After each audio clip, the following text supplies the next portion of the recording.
When Jada and Janelle Rivers transferred to an elite, nearly all-white private high school, they knew it wouldn't be easy. But they never imagined what was waiting for them. From the moment they stepped through those polished gates, Ryan Mallory and his gang of bullies made it their mission to break them.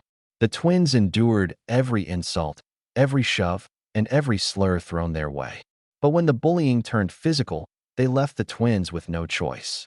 What the bullies didn't know was that Jada and Janelle were black belts trained by a father who taught them never to bow their heads to hatred. The bullies believed that they were picking on easy targets. But they couldn't have been more wrong. The sun stretched across the grounds of Rosewood Hills Academy, casting a warm but unforgiving light over the neat lawns and tall brick buildings that stood like silent guards over the students gathering in small groups.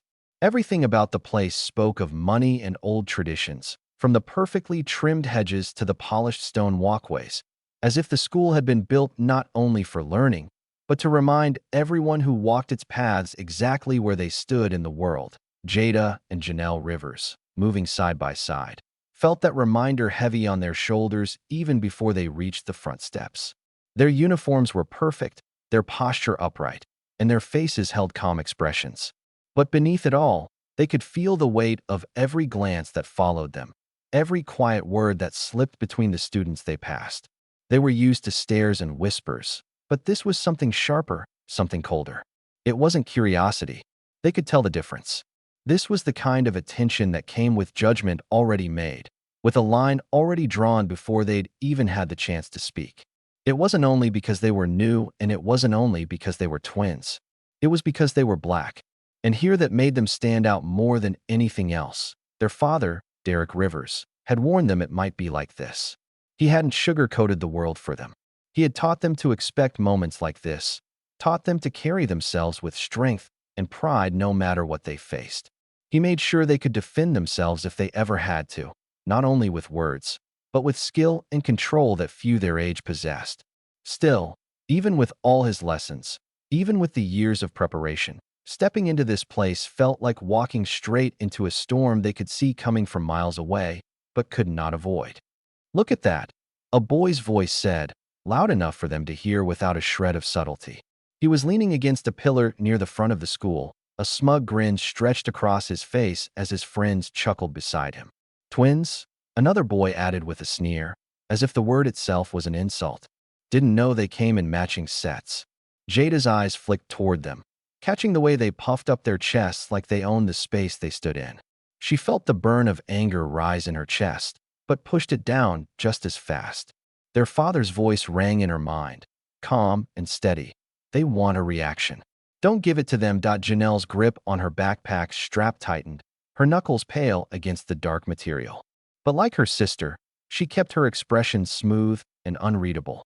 The bond between them was stronger than words, and she knew Jada felt the same fire she did, smoldering beneath the surface, waiting. They didn't need to speak to understand one another. They had faced enough together to move as one, to think as one. They pushed forward without breaking stride, their eyes set on the doors ahead, ignoring the heat of the stairs burning into their backs like sunlight magnified through glass. The deeper they walked into the courtyard, the clearer the message became. This place wasn't built for them. The polished floors and towering windows, the gleaming trophy cases and proud banners hanging from the walls, all of it felt like a stage set for a play where they were never meant to have a role. But they kept walking. "Ignore them," Janelle said under her breath, her voice low but steady, more of a reminder than advice. She didn't look at her sister when she spoke, trusting that Jada would understand without needing to.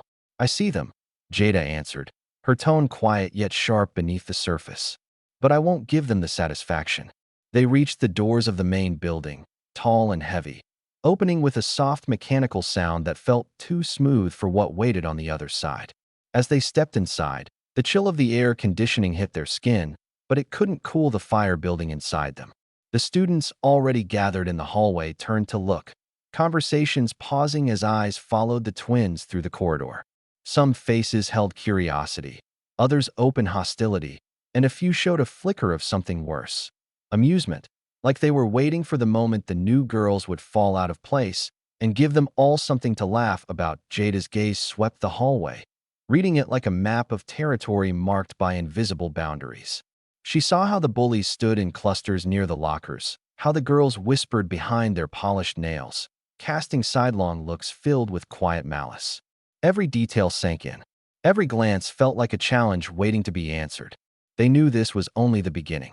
The looks, the whispers, the sharp-edged words spoken just loud enough to sting, but quiet enough to deny if challenged. All of it was just the start of something that would build and build until it could no longer be ignored. But they were ready. They had faced worse than this. They had trained for storms just like this one. Though the sky over Rosewood Hills Academy seemed clear and calm, Jada and Janelle could feel the pressure building in the air, the promise of thunder waiting just beyond the horizon. They wouldn't be the ones to strike first. Their father had taught them better than that. But if the storm came to them, they would not run. And when it did come, it would be ready to meet something far stronger than it expected. The first days at Rosewood Hills passed exactly how Jada and Janelle had expected. But that didn't make it any easier to carry. From the moment they stepped into their first class, it became clear that every eye was waiting for them, not with welcome or curiosity, but with cold, quiet judgment. Teachers called their names without looking up, their voices flat, their attention already moving on as if the twins were little more than a line on the attendance sheet. In the hallways, the crowd seemed to shift just enough to block their way, forcing them to step aside or move slower, all while pretending it was an accident. It wasn't. They knew it, and the students around them knew it, too. But Jada and Janelle didn't give them the reaction they wanted.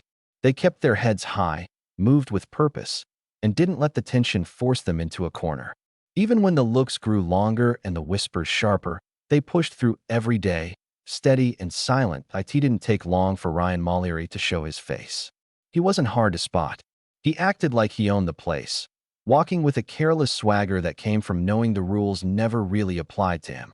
His blonde hair was perfectly styled like he'd stepped out of a magazine, and he wore his uniform like it was a costume, loosening his tie and leaving his shirt untucked to show just how little he cared. "Hey," Ryan called out one morning as the twins crossed the courtyard to their lockers. His voice was loud, confident, meant to grab attention. His friends gathered around him, laughing already, like they didn't even need to hear the joke to know it would be good. "You two get lost on the way to the servants' entrance?" he asked, his words clear and sharp in the open air.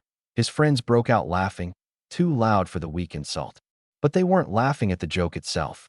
They were laughing at the target. Janelle kept her eyes forward, her face calm, her steps even. She didn't give them the satisfaction of looking back.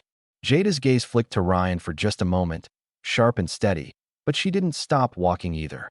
She saw the smirk on his face, saw his friends nudge each other, feeding off the attention. And though her chest tightened with anger, she kept it beneath the surface. They both did, but Ryan wasn't finished. "Guess they don't understand English," he called out louder, making sure everyone nearby could hear. "Maybe we should try speaking their language." "What is it?" "Jungle talk." The laughter that followed was worse this time. It spread through the crowd, pulling more students in, even ones who hadn't paid attention before. Now they were watching, waiting, some amused, some curious, none of them caring enough to stop it. Jada's jaw tightened, her teeth pressed together, but she took a slow breath, steadying herself. She could feel Janelle close by, her presence steady, like an anchor keeping her from drifting into the storm Ryan was trying to create. They kept moving in the days that followed. Things only got worse. Ryan's friends, Zach and Brent, stepped up their harassment. They made a game out of bumping into the twins in the hallways, knocking their books to the floor with fake apologies and smug looks that said they knew exactly what they were doing. "Didn't know they were letting the janitors take classes now," Zach muttered one afternoon as he brushed past, just loud enough for the nearby students to hear. "Maybe they're just here for practice," Brent added with a smirk. "School's got to keep the floors clean somehow." The twins said nothing. They picked up their books, straightened their backs, and moved on. But with every shove, every insult, the pressure built a little more, like a weight slowly pressing down on them, testing how long they could carry it before it crushed them. What made it harder was the silence from everyone else. No teacher stepped in. No students spoke up. Even the ones who didn't join in just turned away, pretending not to see. The teachers kept their eyes on their papers or their screens, unwilling to get involved, unwilling to admit that this perfect school had anything ugly lurking beneath its surface, home. Their father saw the signs, even though they tried to hide it. Derek Rivers had taught them how to fight, how to defend themselves with skill and control. But he had also taught them to see trouble coming, to recognize the quiet signals that warned of bigger storms ahead. Over dinner, he watched his daughters closely, reading the tightness in their jaws and the heaviness in their eyes. He didn't ask them directly, didn't push them to speak before they were ready. But when they finally told him, he listened without interruption. "You remember what I taught you," Derek said that night, his voice calm, but there was no softness in it. "Control is power. They want to get under your skin. Don't let them." Jada nodded, her mouth set in a firm line. Janelle matched her sister's determination, though her eyes carried a flicker of frustration that was getting harder to hide. "They're pushing," Jada said, steady but serious. "Harder every day." "They will," Derek replied without hesitation. "They think you'll break. They want you to. And if they don't stop?" Janelle asked, her voice just as steady. Her meaning cleared. Derek's eyes met theirs, and in that look, there was no hesitation. "No doubt. Then they'll find out you're not the ones who break." His words hung in the air like a quiet promise, one the twins carried with them into the next day and the days that followed, letting it sit just beneath the surface of their calm expressions. They walked through the halls of Rosewood Hills with their heads high, knowing it wasn't a question of if things would escalate, but when. And that moment was coming fast. The days bled into each other, each one colder and more unforgiving than the last, as if the walls of Rosewood Hills had tightened around Jada and Janelle little by little, squeezing just enough to remind them that this place was never meant for them. Every passing hour felt like another test of how much they were willing to endure. They had kept their heads high through the stares and the whispers, through the cheap insults and the forced laughter of students who had long since learned that cruelty was rewarded here, not punished. But beneath their calm surface, they could feel the pressure building, steady and certain, like storm clouds gathering before a downpour. At IT was Ryan, of course, who decided that words and petty shoves were no longer enough. He had always wanted a bigger audience, always wanted to see how far he could push before something snapped. And now that he sensed the cracks forming, he wasted no time in planning something cruel enough to draw every eye in the school, something that would humiliate the twins in a way they could never brush off. No matter how strong they acted on the outside, the plan wasn't complicated, because it didn't need to be. Cruelty never did. Not when it was backed by confidence and a crowd willing to play along. IT started in the morning when Jada and Janelle arrived to find their lockers covered in ugly, hateful words scrawled across the metal in thick, dripping red paint. The slurs were bold, shameless, left there for everyone to see.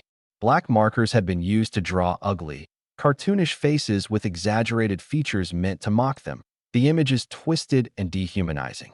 Crumpled papers had been shoved through the locker vents, all of them filled with more insults, each worse than the last, as if the bullies had taken turns to see who could write something more vile. As they stood there, shoulders squared, faces tight with control, the hallway around them erupted in laughter, sharp and cruel, with students stopping to point, to snap photos on their phones, to spread the moment like wildfire. Some laughed openly, loud and unrestrained, while others covered their mouths and pretended to hide their amusement. But it didn't matter. The twins saw it all, felt every jab like a needle under the skin. Ryan leaned against a nearby locker, grinning. "Figured we'd give you some decorations. Thought it might help you feel more at home." The crowd roared. Janelle's hands curled into fists. This was public, deliberate, meant to strip away their dignity. "You should say thank you," Ryan sneered, stepping close. "Takes a lot of effort to make you two feel like you belong." Jada's eyes locked onto Ryan's, her stare hard and unflinching. They wouldn't give him the reaction he wanted. Not yet. Later, wiping away the paint, Jada's voice broke the silence. "No more." Janelle nodded. "No more." The moment was coming. Next time Ryan stepped forward, they would fight. The air at Rosewood Hills had not softened since the cruel prank. If anything, it had grown heavier, like something hanging in the atmosphere that nobody could see, but everyone could feel. Tension stretched tight over the courtyard as students gathered in their usual spots, speaking just a little quieter, casting just a few more glances toward the paths they all knew the twins would walk. Jada and Janelle, side by side as always, felt every eye watching them, every whisper that swirled in the air like smoke too thick to ignore. But they kept their pace steady, their heads held high, their eyes forward, yet fully aware of what waited for them just beyond the next turn. Ryan Mallory was already there, leaning against the sun-warmed stone wall with a look on his face that was a perfect mixture of boredom and cruelty, as if this moment was less about a decision and more about something he believed had already been decided. Zach and Brent stood on either side of him, their posture loose, but their eyes sharp, waiting for their moment, like wolves watching their prey step into reach. "There they are," Ryan said loud enough to pull the attention of every nearby student. The sound of his voice carrying across the courtyard like a flare shot into the sky, drawing a wider circle of onlookers who didn't even try to hide their curiosity. "Thought you two might have taken the hint and stayed home today." Jada's gaze, sharp and unblinking, found him immediately. She didn't stop walking, didn't flinch at the sound of his words, but there was no mistaking the way her eyes pinned him in place, steady and cold. "If that's what you were hoping," she answered smoothly, her tone even and clear for everyone to hear, "then you're even more pathetic than I thought." The crowd gave a low murmur, a ripple of surprise moving through the students as they caught the sharp edge of her words. Ryan's smirk twitched at the corners, and for a moment it faltered just enough to show the flash of annoyance beneath. "You've got a lot of nerve," Ryan snapped, straightening from the wall and taking a step closer, closing the space between them with the casual confidence of someone who had never once expected to be challenged. "Talking like that, acting like you belong here." Janelle shifted her stance, squaring her shoulders, her voice steady but carrying the weight of every insult they had swallowed, every cruel prank they had endured in silence until now. "We do belong here," she said firmly, her eyes locked on Ryan without a trace of hesitation. "More than you ever will. You walk around like you own this place, but deep down you know the truth. Without your little gang, you're just another coward hiding behind cheap jokes and weak friends." Her words struck deeper than she could have expected, cutting through the shallow armor Ryan wore like a mask. The crowd responded with a louder stir, students glancing at each other, sensing the moment shifting. Feeling the ground under this confrontation start to shake, Ryan's jaw tightened, his eyes narrowing as he closed the gap between them further, standing so close now that Jada could see the flicker of uncertainty behind his glare, though he masked it quickly with rage. "Say that again," he challenged, his voice tight and brittle, like glass about to crack. "You heard her the first time," Jada replied calmly, her gaze never wavering. "You just don't like the truth when it's said to your face." Ryan's chest rose sharply as he fought to hold on to his bravado, but the cracks were there for anyone to see. He turned his glare to the crowd, feeding off their attention, needing it to rebuild his confidence. "You think you're tough? You think you can stand there and run your mouths without paying for it?" "We don't think," Janelle said, her tone sharpening just enough to cut through the noise around them. "We know." That was the final push Ryan needed to abandon words altogether.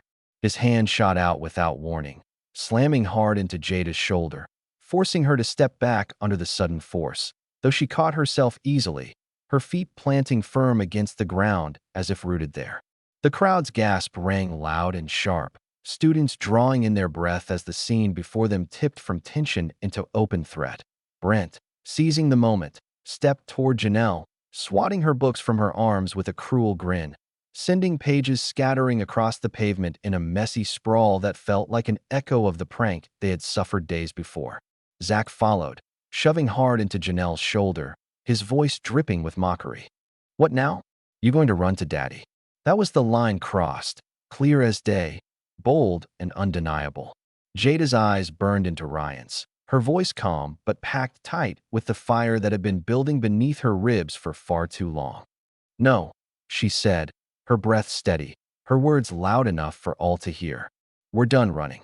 She stepped forward and planted her palm against Ryan's chest with sharp force, sending him stumbling back. Janelle dropped low and swept Brent's legs from beneath him. The courtyard exploded with noise. Ryan rushed at Jada, swinging clumsily. She slipped beneath his swing and drove her fist into his stomach. Brent tried to scramble up, but Janelle caught his shoulder and twisted him down.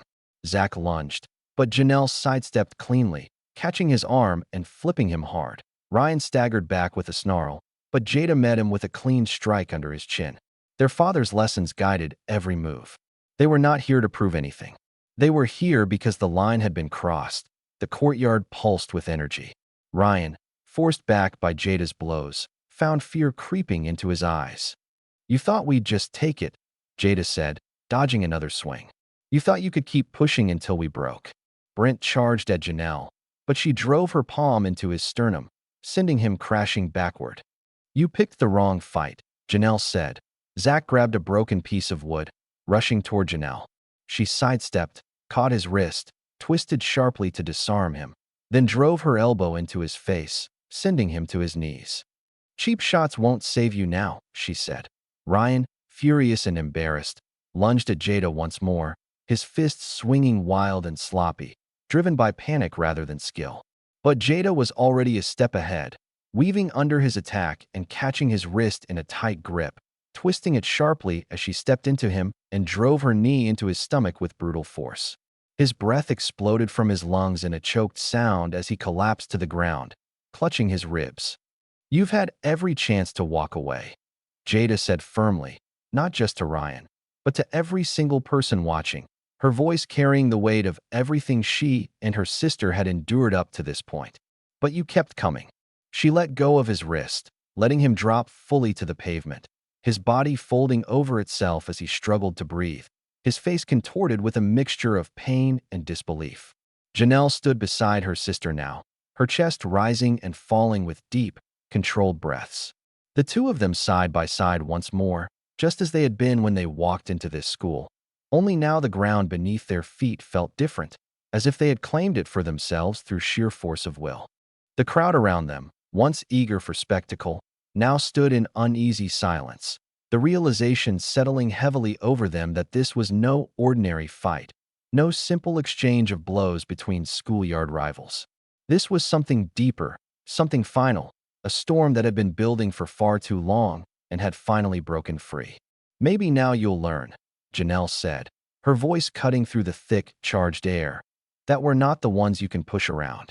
As if driven by stubborn pride alone, Brent tried once more to rise, but Janelle was there before he could fully lift himself, planting her foot firmly on his chest and pressing him back down to the ground with undeniable authority. He grunted in frustration, trapped beneath the weight of his own arrogance and her unwavering strength. "Stay down," she warned him, not as a threat, but as a fact, as unshakable as the ground beneath them. Jada's eyes swept the courtyard, meeting the gaze of every student brave enough to hold it, her expression steady and unyielding. She didn't need to speak the words aloud, because they were written clearly across her face. This ends here, and it ends now. But even as the twins stood victorious over the bullies who had tormented them for weeks, they knew this was not the true end of the battle. They could feel it in the way the crowd shifted uncomfortably, in the way teachers had yet to arrive, in the way whispers were already starting to rise, filled with twisted versions of what had just happened. They knew there would be consequences. That victory came with its own cost. But they did not regret their choice. Not for a single moment. Because for the first time since they had stepped onto this campus, they had made it clear to everyone watching that they were not to be underestimated, not to be toyed with, not to be humiliated without facing the price. The twins stood tall, their breath steady, their eyes unblinking as they watched the defeated boys writhe on the ground. The fight might have ended for now, but the storm had only just begun. The aftermath of the fight did not unfold in chaos, as one might have expected, but rather in a strange, stretched silence that seemed to pull at the corners of every moment, drawing out the weight of what had just happened until it felt heavy enough to press down on every person who had witnessed it. Even as the bullies lay groaning on the pavement, clutching at bruised ribs and nursing their wounded pride, the crowd that had once cheered for their cruelty now stood frozen, their earlier hunger for spectacle replaced by a cautious, almost guilty quiet. No teacher had arrived during the fight. Not a single adult had stepped in to stop what had unfolded in plain sight. But now, as those summoned by the heavy air left behind, they began to trickle onto the scene, their expressions tight with confusion and concern, though none of them could feign true surprise. Deep down they had all seen this coming, or at least they had sensed the inevitability of something breaking beneath the surface of the polished school walls, and now that it had, they could no longer pretend ignorance.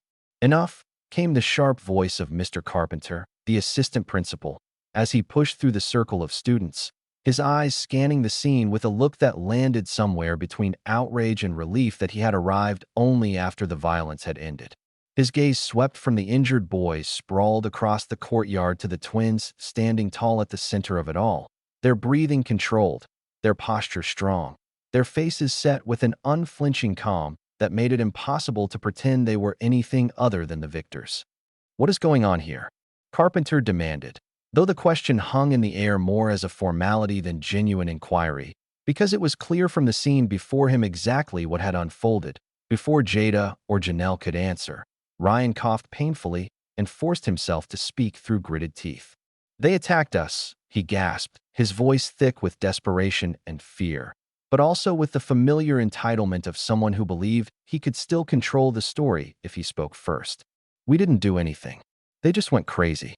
The crowd shifted, uneasy, their silence beginning to crack under the weight of the lie. Some students glanced away, unwilling to meet the eyes of the twins or the adults now gathering, while others stared at Ryan with uncertainty, as if unsure whether to follow his lead or to finally acknowledge what they had seen with their own eyes. Jada's jaw tightened, but she held her composure, her father's voice echoing in her mind, steady and unyielding. "Control is power. Speak only when it matters." She met Carpenter's gaze directly, her eyes clear and sharp, and said in a firm, even tone, "They've been targeting us since we arrived. Today, they pushed it too far. We defended ourselves, nothing more." Carpenter's expression flickered, a brief moment of discomfort crossing his features before he masked it behind the tight professionalism that Rosewood Hills demanded from its staff. "We'll sort this out inside," he said, though there was no real promise in his words, no assurance of fairness. "All of you, come with me." The twins did not protest. They exchanged a quiet look between them, a glance filled with unspoken understanding, and fell into step behind Carpenter as he led the small group away from the courtyard, leaving behind the scattered crowd of students whose excitement had curdled into unease. Inside the administrative offices, the walls felt closer, the air cooler, but none of it dulled the fire burning beneath the twins' calm exterior. They sat side by side in the stiff chairs outside the headmaster's office, their hands resting on their knees, their eyes fixed ahead as Ryan, Zach, and Brent exaggerated their injuries to anyone willing to listen, casting themselves as victims in a story they had twisted beyond recognition. Soon enough, their father arrived, his steps measured, his face composed, though beneath his quiet exterior lay a storm just as fierce as the one that had driven his daughters to defend themselves. Derek Rivers entered the office with the steady confidence of a man who had seen far worse than this and had come prepared for every possibility.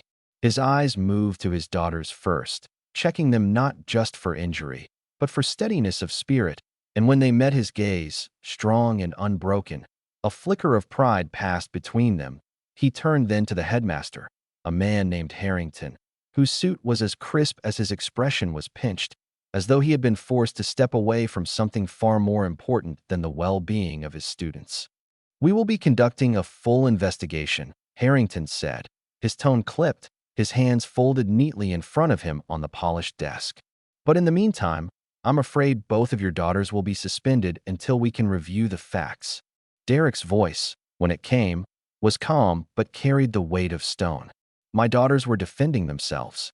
That much is clear, but I expected as much from this place." Harrington's eyes narrowed at the quiet accusation in Derek's words, but he said nothing to deny it, offering only a thin, tight-lipped nod that Ryan's parents arrived not long after, and the air in the room thickened at once. Sandra Mallory swept into the office like she owned it, her sharp heels clicking against the floor, her eyes burning with fury masked behind a thin veil of practiced concern. Her husband, Greg, followed close behind, his broad frame stiff with anger, his jaw set tight as he shot a glare toward Derek and the twins. "This is unacceptable," Sandra snapped before anyone could speak. "Our son has been assaulted, and you're telling me these violent girls, are simply being suspended? They should be expelled, arrested."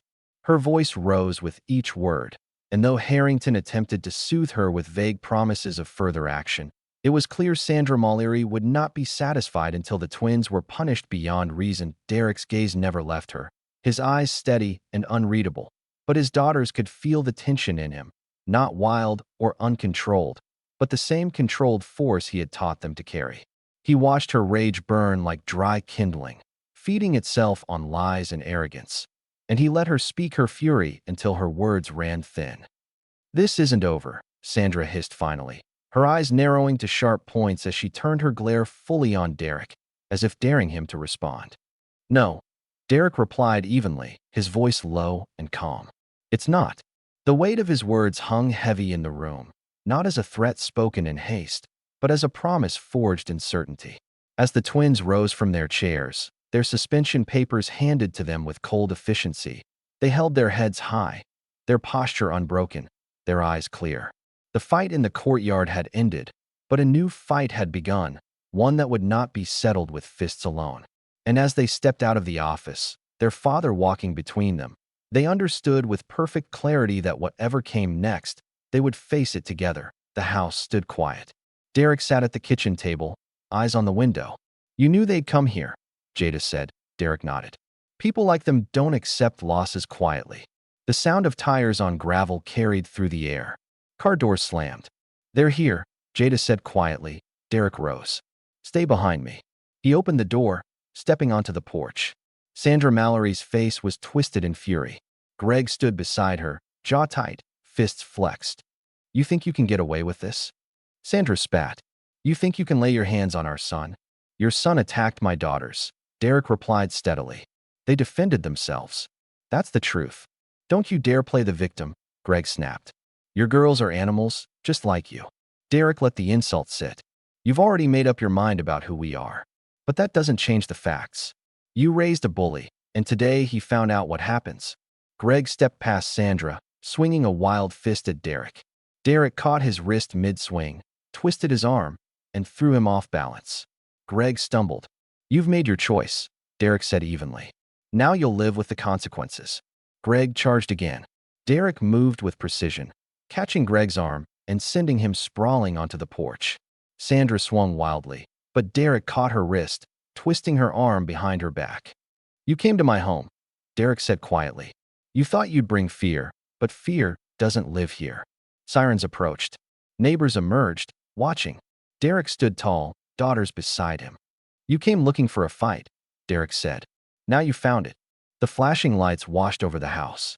Officers stepped from their vehicles. Sandra rushed toward them. "Officer, arrest him. He attacked us." The lead officer, Klein, held up a hand. "Ma'am, I need you to step back. We're going to sort this out." Klein approached Derek. "Sir, can you tell me what happened?"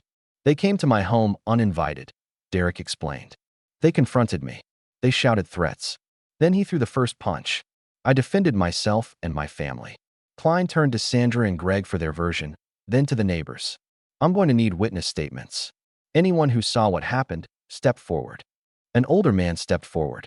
"I saw the whole thing. They came here shouting. The man threw the first punch. The homeowner never moved until they forced his hand." Other neighbors followed, confirming Derek's account. Klein listened, his pen moving across his notepad. "We're going to continue this at the station," Klein said. "But based on what I've heard, it looks like we have more questions for you too." His eyes settled on Sandra and Greg. Officers moved to cuff Greg. Sandra's protests rose, then trailed off. Derek stood unmoving, daughters at his side, the station. Klein gathered statements, reviewing accounts and checking footage from doorbell cameras. He approached Derek. "Mr. Rivers, I've reviewed the neighbor statements and security footage. It's clear you didn't start the confrontation. Your actions were defensive." Derek nodded quietly. Klein continued. "The footage shows the Mallorys came to your property aggressively. They crossed onto your porch first. They initiated physical contact. Multiple angles confirm this. However," Klein went on, "given the severity, we'll need to document everything fully.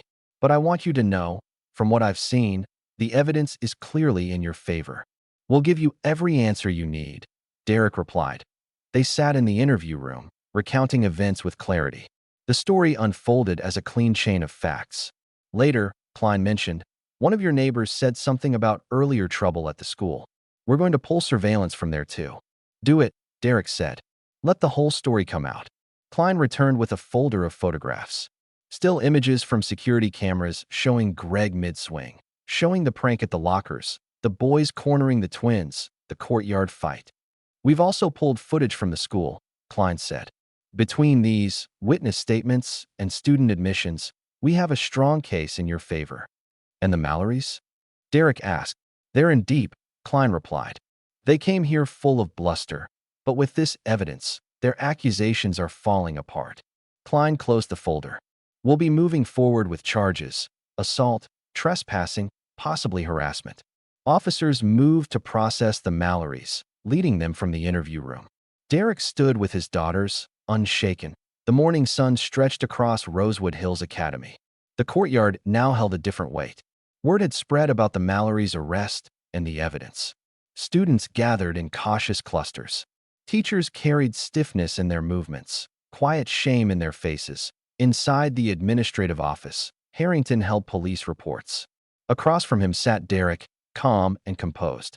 Beside him, Jada and Janelle sat poised. The board met early this morning, Harrington began. In light of the investigation's findings, the suspension has been rescinded. They will return to classes today. He paused. Furthermore, the students responsible have been expelled permanently. It's the decision that should have been made from the start. Derek said plainly to Harrington's lips tightened. We failed your family. We failed our duty. That will change. See that it does, Jada said firmly. Not just for us, Janelle added. For every student who doesn't fit your mold. Harrington nodded. They rose and stepped into the hallway. Students turned to watch, some with curiosity, others with respect.